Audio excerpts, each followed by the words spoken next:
Friends, एक बार फिर आप रेडी हैं होटल जॉब्स ज्ञान चैनल पर विश्व, जो कि आपको मालूम है इस चैनल पर मैं अपना पर्सनल एक्सपीरियंस शेयर करता हूं। जहां जहां जिस जिस कंट्री में मैंने काम किया था, जैसे दुबई में, दोहा कतार में, बहरीन में, और अभी प्रेजेंट में सऊदी अरब में काम कर रहा हूं, तो सऊदी अरब का इस चैनल पर मेरे पर्सनल एक्सपीरियंस के थ्रू आपको बहुत सारी इंफॉर्मेशन मिलेगी अब्रॉड के बारे में कि जॉब कैसे लेना है और होटल्स के बारे में कैसे काम किया जाता है वहाँ। तो फ्रेंड्स, आज मैंने फिर दोबारा से आपके कुछ कमेंट्स लिए हैं, जो 5 कमेंट्स हैं, और उनमें क्या क्या कमेंट्स हैं मैं आपको बता देता हूँ। सबसे पहला जो कमेंट्स है वो है आपका प्रियांश।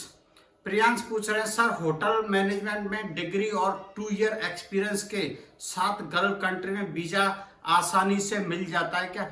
यानी कि 2 साल का हमको एक्सपीरियंस है और होटल मैनेजमेंट की डिग्री भी उनके पास है, तो उनको क्या वीजा आसानी से मिल जाता है? एक्चुअली में मैं आपको बता दूं तो वीजा तो कंसल्टेंसी के थ्रू आपको आसानी से मिल ही जाएगा। किसी कंपनी में जा रहे हैं उसके थ्रू आसानी से मिल ही जाएगा। वीजा का ऐसा कोई प्रॉब्लम नहीं है। सबसे पहले आपका सिलेक्शन होना चाहिए, तो वीजा तो वहां पे आपको मिल जाए। अगर विजिट वीजा पर जाना चाहते हैं तो उसमें एक्सपीरियंस का कोई प्रॉब्लम नहीं है। कोई एक्सपीरियंस हो आपको या ना हो तो आप वहां जा सकते हैं, ऐसा कुछ प्रॉब्लम नहीं है। लेकिन अगर आप वहां जॉब करने के लिए जा रहे हैं, 2-3 साल का आपको एक्सपीरियंस है, तो ये आपके लिए बेनिफिट होगा, क्योंकि ये आपको यहाँ पे हर डिपार्टमेंट में, जिस भी डिपार्टमेंट में आप काम कर रहे हैं उसकी नॉलेज पूरी तरह से हो जाएगी, तो वहां काम करने में आपको कोई भी प्रॉब्लम नहीं होगी। तो नेक्स्ट जो क्वेश्चन है, इंडिया ट्रेवलिंग, ये पूछ रहे हैं, sir I know Germany language, so can I get abroad in Germany waiter job without experience. ये पूछ रहे हैं कि मेरे को जर्मन का लैंग्वेज आता है, तो विदाउट एक्सपीरियंस मैं अब्रॉड में जॉब ले सकता हूं क्या? किसके बलबूते पे? जर्मन लैंग्वेज के। अगर आपको जर्मन लैंग्वेज या कोई भी और लैंग्वेज आता है तो ये आपका बेनिफिट होता है, लेकिन हर चीज के लिए एक एक्सपीरियंस आपको चाहिए ही चाहिए। मिनिमम 1 ईयर 2 ईयर का एक्सपीरियंस चाहिए, जिससे आसानी से आपको जॉब मिले। और जो भी लैंग्वेज आपको आती है तो वो आपके लिए प्लस पॉइंट हो जाता है, उससे चांसेस ज्यादा बढ़ जाते हैं जॉब लेने के। और मैं तो ये बोलूंगा, अगर आपको जर्मन लैंग्वेज आता है तो आप जर्मनी में ही अप्लाई करें, क्योंकि वहाँ का लैंग्वेज वहाँ यूज करोगे तो बहुत अच्छा है। क्योंकि जर्मनी के जो भी कस्टमर वगैरह आते हैं गल्फ कंट्री में या और कहीं भी, वो बहुत ही कम आते हैं, लेकिन जर्मनी में आप अप्लाई करोगे तो बहुत ही अच्छा रहेगा, आपके लिए इजी जॉब मिल जाएगा वहाँ पे।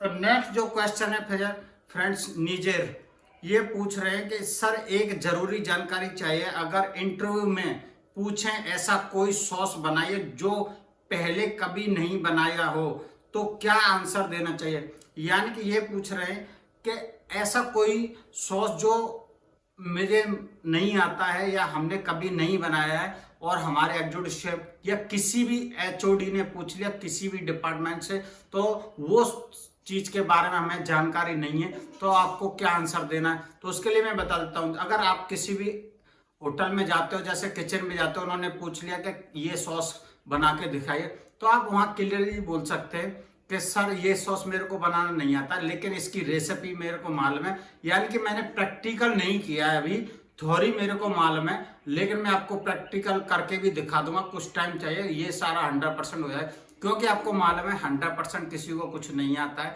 कि सारी चीज हर कोई सीख जाएगा तो फिर कैसे होगा। तो हम लोग जब इंटरव्यू लेते हैं किसी भी लड़के का, किसी का भी न्यूज टाइप का, तो बहुत सारी चीजें ऐसी हैं जो उनको नहीं आती, हम लोग समझ सकते हैं ये चीज को कि हाँ ये लड़का 1 ईयर 2 ईयर 3 ईयर का एक्सपीरियंस, तो ये चीज इसको नहीं आती होगी, वो हम लोगों को मालूम चल जाता जब भी हम इंटरव्यू वगैरह लेते हैं। तो अगर आपको वो सॉस का रेसिपी नहीं आता तो आप उसका थ्योरी बोल सकते हैं, तो हम लोग सोचेंगे इसको थ्योरी आता है, सीखने में तो ज्यादा टाइम इसको नहीं लगेगा, तो ये बहुत जल्दी कैच कर लेगा। क्योंकि जब आपको थ्योरी आती है तो दिमाग में थ्योरी है, तो प्रैक्टिकल में ज्यादा टाइम भी नहीं लगेगा। लेकिन प्रैक्टिकल मेन इंपॉर्टेंट होते हैं। अगर आपको किचन में काम करना है या सर्विस में काम करना है तो प्रैक्टिकल बहुत जरूरी होते हैं वो सब चीज करने के लिए। नेक्स्ट जो क्वेश्चन है वो आपको बताता हूँ। चेतन पूछा, which department having much pressure work, kitchen and F&B? तो मैं आपको बताऊं दोनों ही डिपार्टमेंट में प्रेशर होता ही होता है।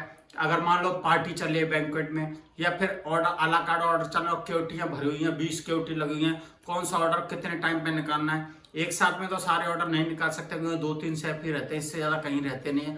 तो आपको बता दूं सर्विस पे भी वो रहता है कि ऑर्डर लेना है, फिर वो पंच करना है और किचन से पिकअप करना है। क्या कमेंट्स कस्टमर ने उसमें बोला है, किसी को कैप्सिकम चाहिए, किसी भी चीज़ में किसी को चिली कम चाहिए, किसी को कुछ कम चाहिए, तो प्रेशर सर्विस पे भी उतना ही रहता है और किचन में भी उतना ही होता है। लेकिन मेरा मानना यह है F&B सर्विस में प्रेशर ज़्यादा होता है, क्योंकि वहाँ पे कस्टमर को फेस टू फेस हम लोग बात करते हैं जाके, और कस्टमर किसी भी चीज़ पे एंग्री हो गया, नाराज हो गया, तो वो बहुत प्रॉब्लम होती है, क्योंकि वो सिर्फ आपको फेस करना है। किचन वाले तो बोल देते चलो कोई दिक्कत नहीं है, हम चेंज कर देते, लेकिन वहाँ कस्टमर को हैंडल करना, उसको सेटिस्फाई करना, वो एक बहुत बड़ी कला होती है। और मैं पहले भी वीडियो में बता चुका हूँ कि सर्विस वाले बातों के बादशाह होते हैं। वो कस्टमर को ऐसे पटाना आना चाहिए उनको, और वही सर्विस में सक्सेस होते हैं। मैंने बहुत सारे ऐसे वेटर लोगों को देखा है जो कि कस्टमर को ऐसे अपना फ्रेंड बना लेते हैं कि जब भी कस्टमर आता है होटल में तो उनके बारे में ही पूछता है, वो बोलता है कि वो बंदा किधर है। ये काम मैं खुद कर चुका हूँ पर्सनल, इसीलिए मैं आपको बता रहा हूँ, क्योंकि मैं कस्टमर से जाके बात करता था, उनसे जाके फ्रेंडली बोलता था कि आप कहाँ से आए हो, क्या है, क्या अच्छा लगता है। तो वो सारी चीज़ें उसकी जो मेरी रिक्वायरमेंट होती थी मैं उनको वहाँ पे वो सारी चीज़ें देता था। तो मेरा मानना यह है F&B में थोड़ा सा प्रेशर ज़्यादा होता है, क्योंकि कभी बैंक्वेट आ गया, कभी अला कार्ड चल गया, कभी रूम सर्विस में, और कहीं भी ट्रांसफ़र कर देते हैं वहाँ पे। किचन में क्या है कि एक जगह खड़े रहते हैं हम लोग, तो एक दूसरे का हेल्प भी करते रहते हैं, ऐसा नहीं, सर्विस में भी हेल्प होती है, लेकिन थोड़ा सा प्रेशर कस्टमर को फेस करने का F&B भी ज़्यादा होता है, और प्लस इंग्लिश का भी वहाँ पर थोड़ा सा टेक केयर करना पड़ता है आप लोगों को। तो नेक्स्ट जो क्वेश्चन है कुसमुद्दीन अंसारी, ये पूछ रहे सर मैं HMCT कर रहा हूं, अब मैं 3rd ईयर में हूं, तो क्या डिग्री बढ़िया होती है या डिप्लोमा?